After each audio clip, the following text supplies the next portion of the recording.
एक व्यूअर का क्वेश्चन है कि इन दोनों में से कौन सा सेंटेंस सही है।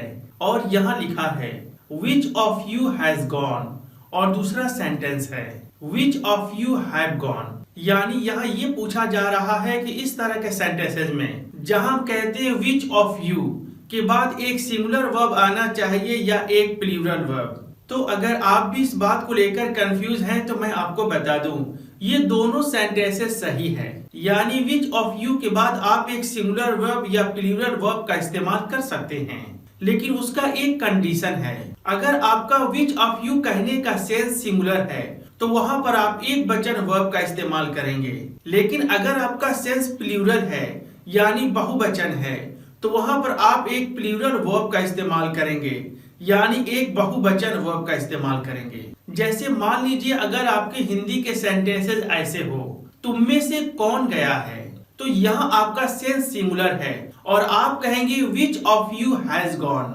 लेकिन अगर हिंदी वाला सेंटेंस ऐसे हो तुम में से कौन कौन गया है, तो यहाँ आपका सेंस प्लूरल है और आप यहाँ पर कहेंगे which of you have gone, यानी आप एक प्लूरल वर्ब का इस्तेमाल करेंगे।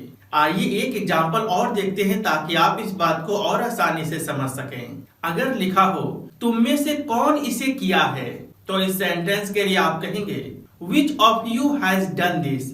लेकिन अगर लिखा हो तुम में से कौन कौन इसे किया है, which of you have done this, यानी तुम में से कौन कौन इस काम को किया है।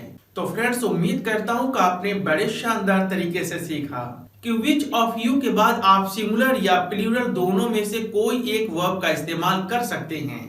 ये बात सेंटेंस के सेंस पर डिपेंड करता है कि वहाँ एक आदमी की बात की जा रही है या एक से ज्यादा।